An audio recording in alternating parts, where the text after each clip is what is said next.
What is up, guys? This is Andrew here from the basement. We're going to go into episode 1 of our Porch Talk series that we wanted to start. I wanted to drop it on Saturday. Unfortunately, I recorded it on this iPhone 12, and it didn't work out. It would not let me upload it, so I ordered me a brand new phone because I wanted to stick with the 12 because I just don't like upgrading. However, I got a new one on the way, so we're going to fix that. But we're on the GoPro Hero that we actually got for eating surströmming. So we're going to get used to this thing. So what's Porch Talk? Let's talk about Porch Talk. What is it? So basically, my wife and I were laying in bed one night, and I was trying to brainstorm different ways that the basement can bring you content, but bring it more of on a personal level. Whereas, the Porch Talk is going to be with me. Whereas Drew's going to come up with something, Hunter's going to come up with something. We just want to come up with the different ways where you guys can connect with us and actually see the human side of us. Because, yeah, we like to goof off. We like to eat stuff. We like to talk about sports. We're in a fantasy football pool. We do a lot of crazy stuff. We're going to be announcing for football games at Montcalm High School. We coach at Montcalm. We coach at Bluefield for the Little Leagues. So, you guys know that part of it. But let's talk about, who we are as people. Porch Talk, we're going to do a different approach than traditional basement content. Like I said, I'll be mostly solo. However, my wife will join us every now and again. I will have some actual guests here in the future. Hadn't actually scheduled anybody yet, but of course Drew and Hunter are always going to come in and out, in and out. If you notice, I keep looking down. It's because I have a little bit of cliff notes that kind of keep me on track because I am a little nervous because I am by myself. I know that's hard to believe that I'm a little nervous, but I am. So you're still going to get that great content from all three of us. The basement's not going anywhere. We're going to still get our content. We actually got a live coming up where we're going to torture ourselves again a little bit, but that's in the future. We'll let y'all know when that's coming.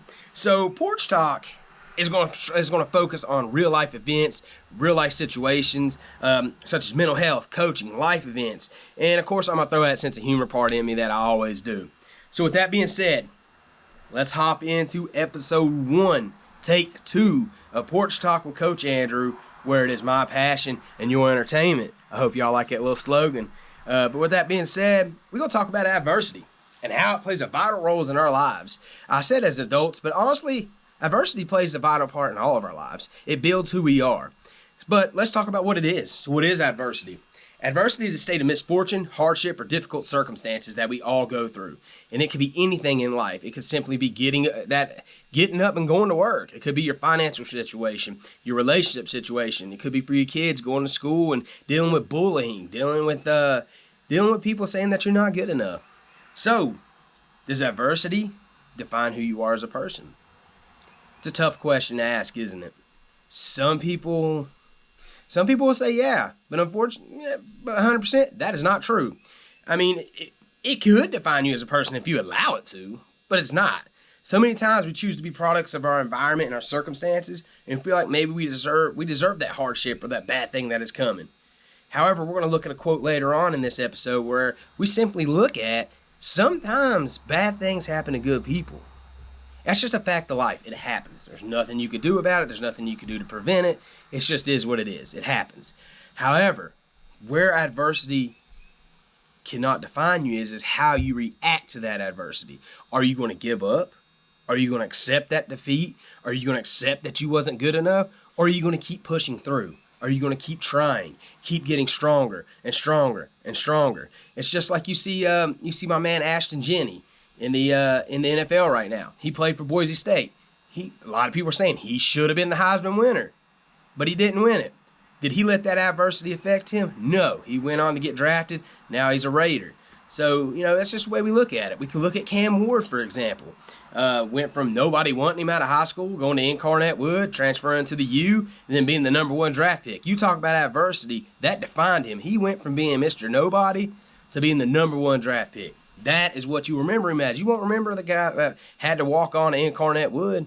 You won't have to remember that. So, let's talk about how are we going to overcome it? How do we overcome adversity?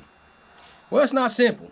Because adversity builds you who you are as a person, and you're not judged upon the circumstances that you're in. You're judged upon how you get back up. So let's remember that. Yeah, I may be going through a hard time at work. I may be getting tried at work. But if I continually come to work with that good attitude and I'm trying hard, doing everything I can, that's what people are going to remember. They're not going to remember the time that you struggled trying to get your computer to turn on, for example. I know that's a crazy little thing. But, The hard part we get that mindset in is that bad things happen and we feel like we deserve it. However, it's a fact of life and we just got to keep pushing forward.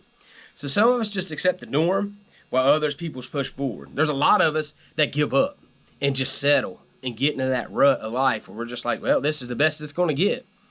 Do we need to do that? Or do we need to keep pushing forward and keep fighting? And how would you like to be remembered? Would you like to be remembered as a fighter, as somebody that stood up for everything that you wanted to? Any chance of adversity that got into you, you just immediately jumped back and said, not today, this is me. I'm going to keep going. I used to be that same person. I'd be like, you know what? It is what it is. I can't do it. It's a quote that I say a lot and I hate it. It be like that. No, it don't be like that. You allow it to be like that. Don't let it be like that. Keep trying. Keep pushing forward. So, in conclusion, because I rambled on about 6 minutes now, is adversity bad? Sound off in the comments. Do you think adversity is bad? Go ahead and put it in the comments. Because I'm going to tell you what I think. I don't think adversity is bad at all. I think it's great. Does it define you? No. How you keep pushing and fighting is what defines you as a person. Your hardships, your struggles, everything you're going through does not define you. It's how you actually get back up and keep on going. If you get knocked down 1,000 times, the only thing that matters is that 1,001st time when you got back up. So let's talk about a great quote that I mentioned earlier. It's by my personal, one of my favorite football players. I'm going to catch some heat for it, but he's the all-time greatest quarterback of all time, Mr. Tom Brady. He says, I think sometimes the biggest challenges end up being the best things to happen to you in life. And honestly, that describes everything to me. So with that being said, I hope you guys enjoyed episode 1, take 2 of Porch Talk with Coach Andrew, where it is my passion and your entertainment. Thank you guys. Like, subscribe, follow, share, and keep checking us out at the basement. Keep supporting us. And remember, we are the voice of the Montcalm Generals. Let's go, Generals.